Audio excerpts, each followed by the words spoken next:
ازيكم عاملين ايه يا جماعة؟ النهاردة يوم جميل قوي. النهاردة المواعين كانت وسخة خالص. كل اللي باظ معايا رجع تاني نضيف، كل بمكون بسيط خالص ومش غالي في السوق. بصي انا نقعت بس الحلة اللي باظت معايا قبل كده، كان الملح الليمون كلها. دعكتها كلها بالملح، دعكتها بالمكون اللي معايا كله، وحطيت العيون قلبتها فيها. قلبت العيون والعيون كلها وسخة. يا خرابي على المطبخ النهاردة كان مقلوب خالص. بص قلبت كل العيون كده حتى نقعتها كلها في المكون ده، وكبيت بقى بقية المكون عليها. قلت عشان يتنقع كل شوية كده بالحلة عشان كل حاجة تنضف. ودخلت بقى على البوتاجاز، مسكت البوتاجاز بقى، فرن البوتاجاز ده كان بص طين. بص شبكة البوتاجاز غرقتها كلها برضو بالمكون ده. بص الشبكة دي بقالها سنين ما اتغسلتش، كانت بايظة خالص عندي شبكة البوتاجاز دي اللي جوه. قلت انقعها شوية برضو وبلتها كلها، بلتها بس ما عملش اي حاجه فيها اكتر ما بلتها من ورا ومن قدام وكله، يعني كل عشان السواد كله يطلع معايا. وسبتها تتنقع كده شويه، سبتها كده. انا كده خلصتها اهي من ورا ومن قدام، بلتها. دخلت بقى على فرن البوتاجاز، بلته من هنا ومن هنا، كل حته غرقها بالمكون ده. البوتاجاز عندي كان وسخ خالص. كده خلصت اهو. بص غرقته كله وسبته يتنقع شويه، سبته نص ساعه يتنقع. ازاز البوتاجاز والصاجه وكله كان بايظ.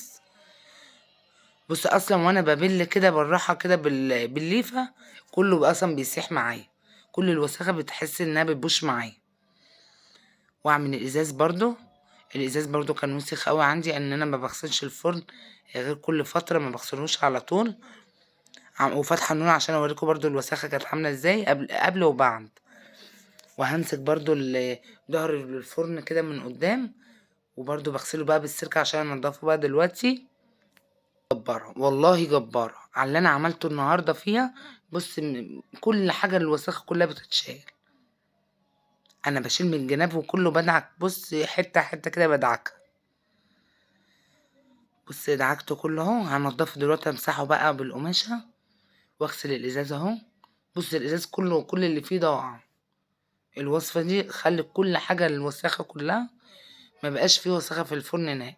وشلت الازاز بتاع الفرن كمان، شيله سهل عندي. شلته برضو وبليته من فوق ومن تحت وسبته. بص كل حاجة بتضيع. اهم حاجة تهتم بالغسيل. انا اصلا انا ما تعبتش فيه، او انا ما بعرفش ادعك. بدعك قوي، ما بعرفش ادعك في الحاجة قوي عشان ايديا وجعاني. جبت الجناب وكله اهو. بص الدهون نازلة ازاي، بص الدهون، وعلى الارض مليانة كمان. بص انا مسحته من جميع الجهات، ما بقاش فيه حاجة خالص. واشطفه كمان اهو، بشطفه اهو. واغسل الصاجان. الصاج ده برضو كان وسخ خالص، قلت اغسله. ما سبتش اي حاجة في الفرن. وجبت بقى البوتاجاز من فوق ومن تحت ومن الجناب، خليته زي القشطة. انا بدعك بالراحة، ما بدعكهوش جامد، يعني بالراحة بتلاقي كل حاجة طلعت معاكي. بص المية عاملة ازاي، بص المية طالعة ازاي. انا ولا حاطة بريل ولا حاطة اي حاجة غير المكون ده. كل حاجة بتطلع بسهولة. يا رب يعجبكم الفيديو النهارده، هيعجبكم قوي. المكون ده صراحة سحر معايا، انا اول مرة اجربه وعمري ما هستغنى عنه تاني في البيت. ان كل حاجة في البيت نضفالي. بص الشبكة بتنضف بسهولة ازاي. السلستين كل اللي فيها اتشال، كل اي وساخة بتتشال فيها. ما شاء الله ما شاء الله، الوصفة دي جبارة. كل حاجة اتشالت، كل نضفت الدنيا كلها. يعني السيراميك تغسلي، هدوم تغسلي، كل حاجة بتنضفها. يعني السجاجيد برضو تنظيف السجاجيد وكله. وغسلت وش البوتاجاز وشيلات البوتاجاز وكله والازاز وكله. بص ما شاء الله نضيف. انا معاه اهي، وبجيب جنب جنب كده وبدعكه. انا بس يعني بحط المكون ده بعجنه كده فيه. دي الحله اللي كانت بايظه معايا، رجعت جديده تاني معايا اهي.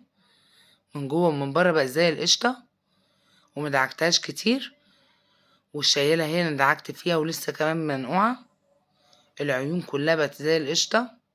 عين البوتاجاز بدعكها اهي. ما شاء الله ما شاء الله، اللي هيعجبكم وصفه النهارده. ولو انتوا جربتوها مش هتسيبوها اصلا، هتخلوها في البيت على طول، عمركم ما تستغنوا عنها. بشطف بقى، بمسح البوتاجاز من جميع الجهات اهو. بصوا من الفرن بقى عامل ازاي.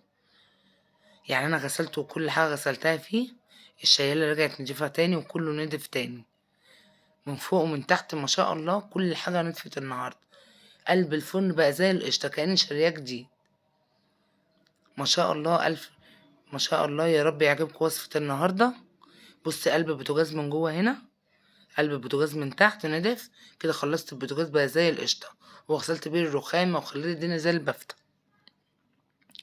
بص الحله بقى اللي انا غسلتها معاكم دي كانت بايظه خالص، بقت بتلمع، وتحس الساعه عليها تلاقيها مفيش اي خشونيه، الخشونيه كلها ضاعت. كان ملح الليمون مبوظهالي، وكنت صراحه ان انا قلت خلاص مش هستخدمها تاني، بس ما شاء الله استخدمتها تاني. بص ما شاء الله الجناب بقت تلمع تاني من جديد. بص المكون اللي معايا هو الهلوبة،